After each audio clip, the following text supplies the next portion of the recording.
Last month, I sat with a bloke who had no idea. Nobody at HMRC was going to ring him to say so. He was owed nearly every single penny back. And the system was never going to tell him. When you retire, PAYE stops completely. Nobody posts you the replacement instructions. That system just stops. There are 8 things HMRC expects you to handle the moment you stop work. None arrive in a letter.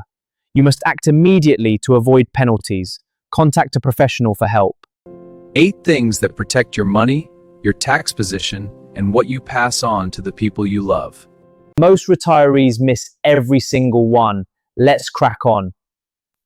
HMRC just expects you to know.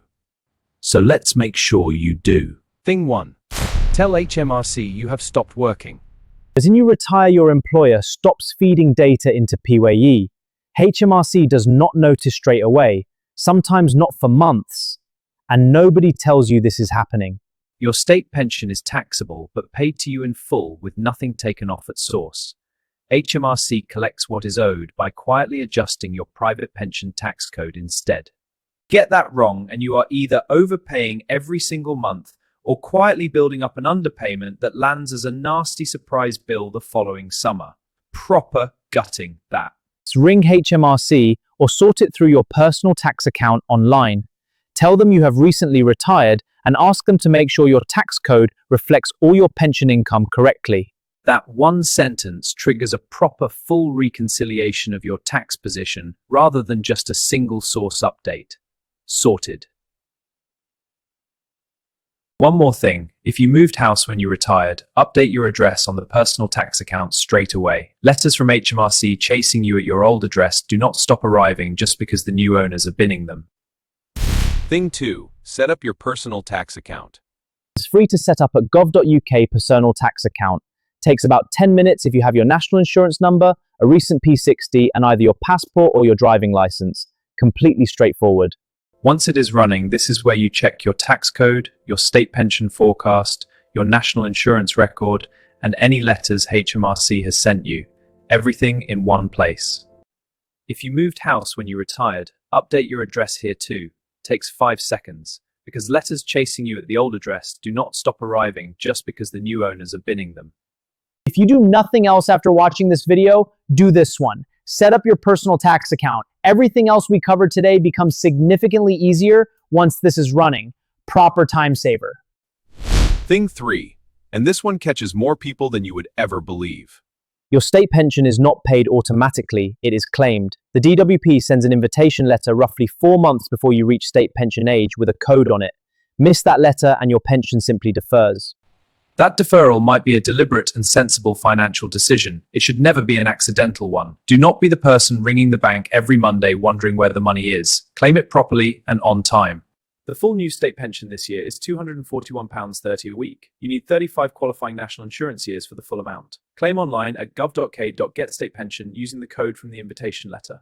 No letter and you are within 3 months of state pension age, ring the pension service directly on 0800 731 7898. First payment normally lands within 5 weeks of making the claim. Every week you delay is money you are simply not getting. Claim it.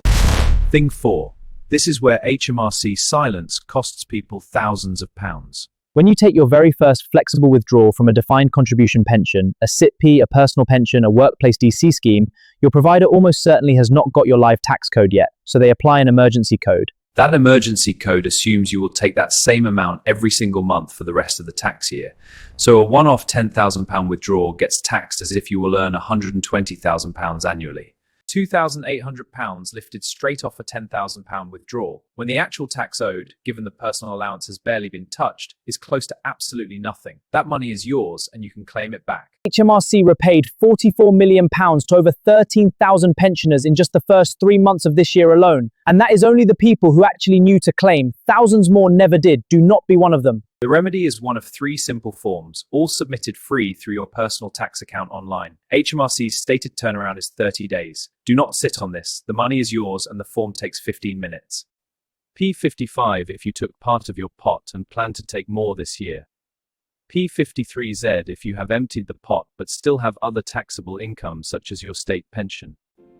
All 3 go through your personal tax account online and are completely free to submit. 30 days later, the money lands back in your account. Thing 5, and this is the one HMRC really does not shout about. Most retirees know about the £12,570 personal allowance. Far fewer know there are two more allowances stacking directly on top of it.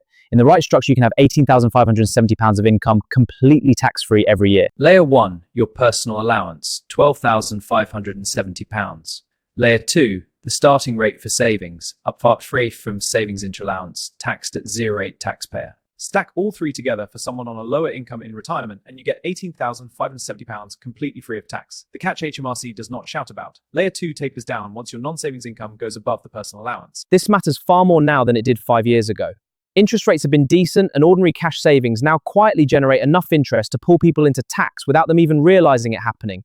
A proper stitch-up, if you ask me. And something I see at Citizens Advice almost every single week. If your tax code is still penalising you for savings interest you no longer even have, ring HMRC on 300 and ask them to remove the savings income adjustment from your code for this year. That exact sentence does the job. And remember, ISA interest sits completely separately and is always tax-free regardless. That is its own very useful conversation. Thing 6, and this one genuinely gets me every single time.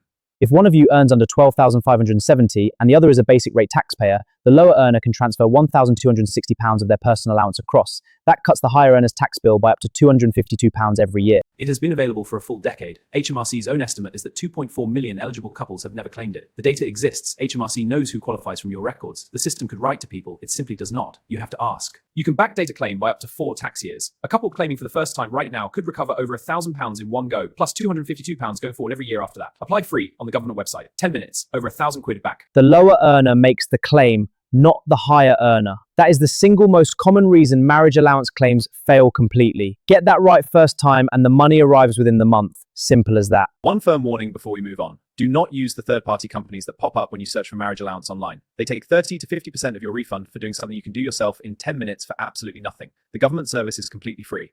Thing 7. Short one, but hear it very carefully. If you owe tax that PAYE cannot collect automatically, HMRC sends what is called a simple assessment. The reference top of the letter A302. Around 140,000 pensioners receive one every single year. The figures HMRC uses are often estimates, particularly for savings interest. They use the previous year's numbers and those numbers are not always accurate, which is exactly why checking every single figure before you pay anything matters so much. You have 60 days from the date printed on the letter to dispute it, not the date you opened it. If it sat unopened in a pile for 3 weeks while you were on holiday, you have already burned through half your window. After 60 days, the right to challenge is gone completely. Cross-check every single figure against your P60s, pension statements, and bank interest summaries before paying anything. 9 times out of 10, the figure is completely right. Check it carefully. Always check before you pay. Thing 8. The biggest one. Share this with the people you love. This is from the 6th of April 2027, less than a year away. Unused defined contribution pensions will be pulled into your estate for inheritance tax.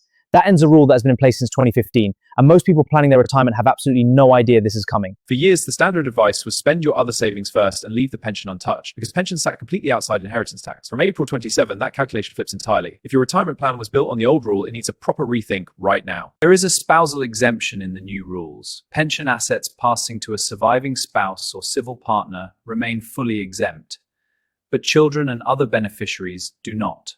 The nil rate band sits at £325,000 per person, frozen till at least 2030. The residence nil rate band adds £170,000 with a home can pass up to £1 million completely IHT free. Above that, 40%. The gifting allowances are worth knowing and using properly. £3,000 a year in the annual gift exemption. With one unused year, you can carry forward, making it £6,000 to address small gifts to many different people as you like. £5,000 to a child getting married. And the one worth a serious conversation if you are drawing more pension income than you actually spend. Regular gifts out of normal income are fully exempt from inheritance tax, provided they do not reduce your standard of living and they form a clear, consistent pattern over time. Let's review your real estate plans. Yes, and my pension. Good. A pension-wise appointment first. For a real estate planning complement registration, and if we govern it so. Here is the thread connecting all 8 of these. HMRC does not write to tell you about marriage allowance. The DWP does not ring to remind you to claim your state pension. Your pension provider does not volunteer the fact they are about to apply an emergency tax code. The system runs on what you ask for, not what you are owed. So here is your complete checklist. Tell HMRC you have retired. Set up your personal tax account. Claim the state pension. Do not be the person waiting for money that is not coming in. Claim the emergency tax. Stack your savings allowances. Claim marriage allowance and go 4 years back. Read the simple assessment to plan properly. None of this needs doing in a single afternoon. Pick the one most likely to apply to your situation right now and start there. Most of these are a phone call or a 50-minute web form. HMRC just does not ring to tell you what they are. But now you know exactly what to do. If this video helped you, smash that subscribe button. We cover UK tax, pensions, and retirement every single week right here at the Tax and Pension Brief UK. Drop a comment below. Which of these 8 things caught you out? Cheers, take care of yourselves, and take care of your money.